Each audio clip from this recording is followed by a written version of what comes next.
آبنائے ہرمز کی بندش اور تیل تنصیبات پر حملوں کا اثر۔ عالمی منڈی میں خام تیل کی قیمتوں میں ایک ہی دن میں 30% کا بڑا اضافہ۔ دوران کاروبار برینٹ اور WTI خام تیل کی فی بیرل قیمت $117 فی بیرل تک جا پہنچی۔ تیل کی قیمتوں میں کمی کے لیے G7 ممالک متحرک۔ خام تیل کے ہنگامی ذخائر کے استعمال کی تجویز۔ خام تیل کی بڑھتی قیمتوں کی معیشتوں پر منفی اثرات کا خوف۔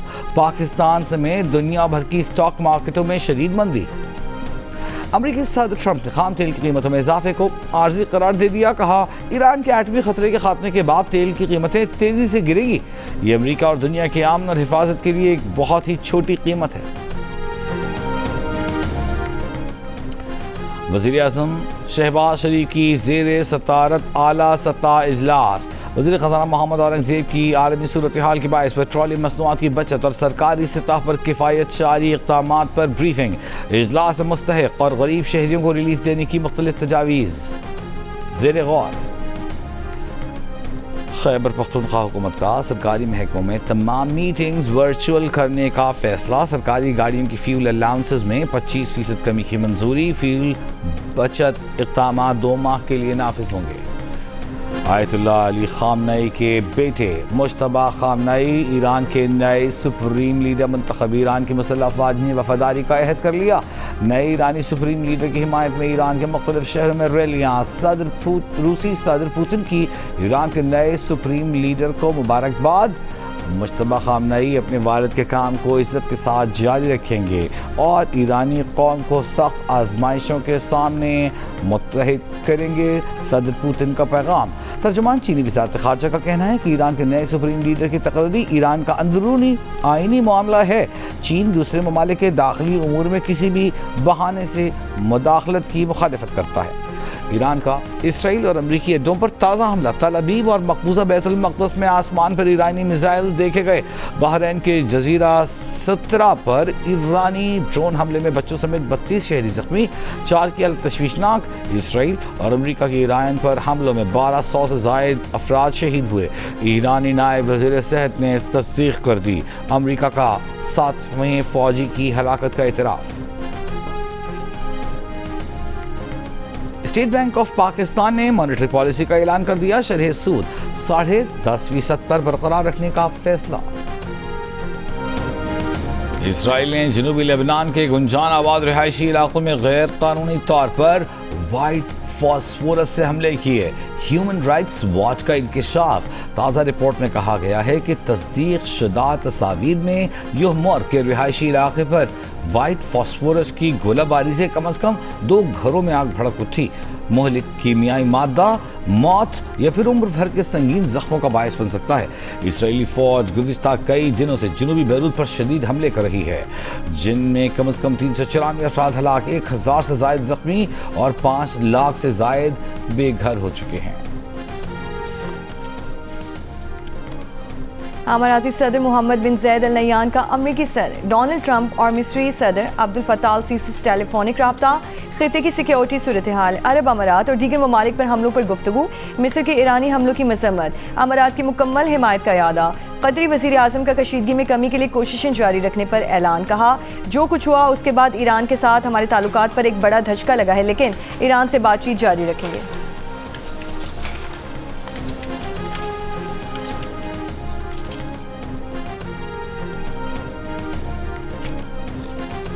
ایرانی صدر مسعود پزشکیان کا آذربائیجان کے صدر الہام علیوف سے ٹیلی فونک رابطہ۔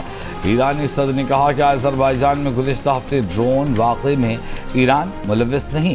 ایرانی صدر کی واقعے کی مکمل تحقیقات کرانے کی یقین دہانی۔ دونوں رہنماؤں نے خطے کی صورتحال پر بھی بات کی۔ روسی خبر رساں ایجنسی کے مطابق آذربائیجان نے ایران کے ساتھ اپنا بارڈر کارگو ٹریفک کے لیے دوبارہ کھول دیا ہے۔ سرحد گزشتہ ہفتے ڈرون حملے کے بعد بند کر دی گئی تھی۔ افغانستان کی بلا اشتعال کارروائی کے خلاف پاک فوج کا آپریشن غصب الحق جاری۔ سیکیورٹی ذرائع کے مطابق افواج پاکستان نے پکتیکا میں شاہین بیس کے ایمونیشن ڈیپوز کو تباہ کر دیا۔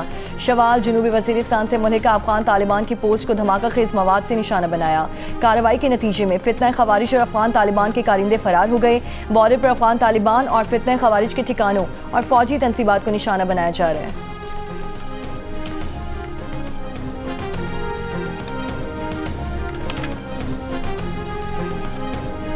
افغانستان کے حالات براہ راست افغان طالبان کے رجیم کے برے اعمال کا نتیجہ ہیں۔ آج افغانستان اپنے لوگوں کے لیے جہنم اور دہشت گردوں کے لیے جنت بنا ہوا ہے۔ افغان سیاستدان احمد مسعود نے دہشت گردوں کے اڈوں کو بے نقاب کر دیا۔ کہا افغانستان میں صرف ٹی ٹی پی فتنۃ الخوارج ہی نہیں، 20 سے زائد دہشت گرد گروہ سرگرم ہیں۔ اسٹیٹ بینک آف پاکستان نے مانیٹری پالیسی کا اعلان کر دیا۔ شرح سود 10.5% پر برقرار رکھنے کا فیصلہ کیا گیا۔ کشیدہ علاقائی صورتحال اور ایندھن بحران پر قابو پانے کے لیے سندھ کابینہ کا اجلاس کل طلب۔ وفاقی حکومت کی تجاویز زیر غور آئیں گی۔ ذرائع کے مطابق سندھ حکومت غیر ضروری نقل و حرکت محدود کرنے، تعلیمی اداروں میں کلاسز آن لائن کرنے، سرکاری گاڑیوں کے لیے فیول پالیسی میں تبدیلی پر غور کیا جائے گا۔ اجلاس میں گاڑیوں کے لیے پیٹرول کی فراہمی محدود کرنے کا بھی امکان۔ صوبائی وزراء آج تاجروں سے ملاقات کر کے انہیں اعتماد ملیں گے۔ اتنا مہنگائی ہر چیز میں، کرایہ پہ جاؤ، تیل پہ جاؤ، کرایہ دیں کہ گھر میں کھائیں، کیا کریں؟ جب 20 سال میں 30,000 ٹیوشن ہوگی تو باقی گھر کا خرچہ کیسے چلائیں گے؟ ہر روٹ کا 300 سے 400 روپے کا فیئر کا ڈفرینٹ ہوا ہے۔ اور دوسرا حکومت تو کہہ دیتی ہے کہ ڈیزل پیٹرول مہنگا ہو گیا ہے، جنگ ہو رہی ہے، یہ ہے وہ ہے۔ یہ قوم سے یہ جو حشر ہو رہا ہے یہ مطلب انتہائی مشکل ہے۔ ان لوگوں سے ہماری اپیل ہے کہ یہ اس طرح کی حرکتیں نہ کریں اور عوام کو ریلیف دیں۔ 55 روپے پیٹرول پہ بڑھا ہے۔ اپنے ورکرز کو دیکھتے ہیں تو ہمیں یہی ہوتا ہے کہ وہ بیچارے کس طرح سروائیو کریں گے۔ پیٹرولیم مصنوعات کی قیمتوں میں اضافے کے بعد ٹرانسپورٹرز نے کرائے بڑھا دیے۔ شہری پریشان۔ کراچی میں بس کا کم از کم کرایہ 30 روپے سے بڑھ کر 50 روپے جبکہ زیادہ سے زیادہ 100 روپے کر دیا گیا۔ شہریوں کا کہنا ہے کہ زیادہ کرایہ دیں یا کھانے پینے کی اشیاء سمیت دیگر اخراجات پورے کریں۔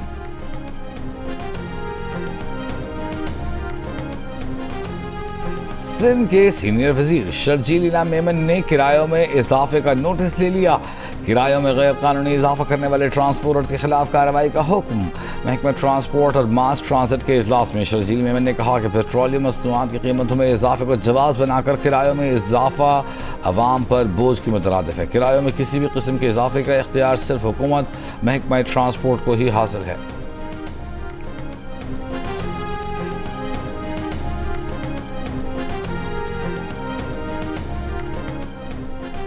مشرق وسطی فلائٹ شیڈول میں کچھ بہتری آ گئی۔ پاکستان کی 76 پروازیں منسوخ، 63 آپریشنل۔ 10 روز کے دوران پاکستان کی مشرق وسطی کے لیے منسوخ پروازوں کی تعداد 1500 سے زائد۔ کراچی سے 13، لاہور سے 12 اور اسلام آباد کی 16 پروازوں کی روانگی متوقع۔ ملتان سے 10، سیالکوٹ سے 5 اور کوئٹہ سے 4 پروازیں آپریٹ کیے جانے کا امکان۔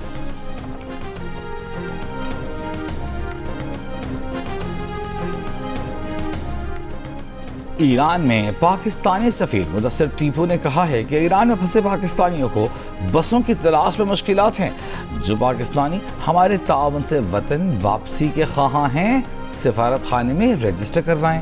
قوم میں موجود پاکستانیوں سے خاص طور پر خود کو رجسٹر کروانے کی درخواست ہے۔ سعودی عرب میں پاکستانی سفیر کی پاکستانیوں سے پرسکون رہنے کی اپیل، قوانین کا احترام کرنے اور افواہوں سے بچنے کی ہدایت۔ تہران میں ہونے والی سیاہ تیزابی بارش کے اثرات پاکستان میں نہیں دیکھے گئے۔ ایران کی موسمی صورتحال کو مانیٹر کیا جا رہا ہے۔ محکمہ موسمیات کے مطابق ایران کو جنگی حالات میں بمباری کے نتیجے میں سنگین ماحولیاتی تباہی کا سامنا ہے۔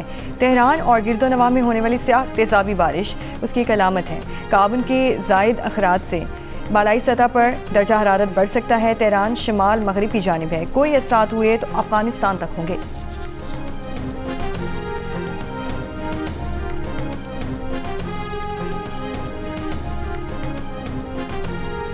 حکومت پنجاب کا مختلف اضلاع میں مقامی پیداوار، مہارت اور ضروریات کے مطابق انڈسٹریل ہب بنانے کا فیصلہ۔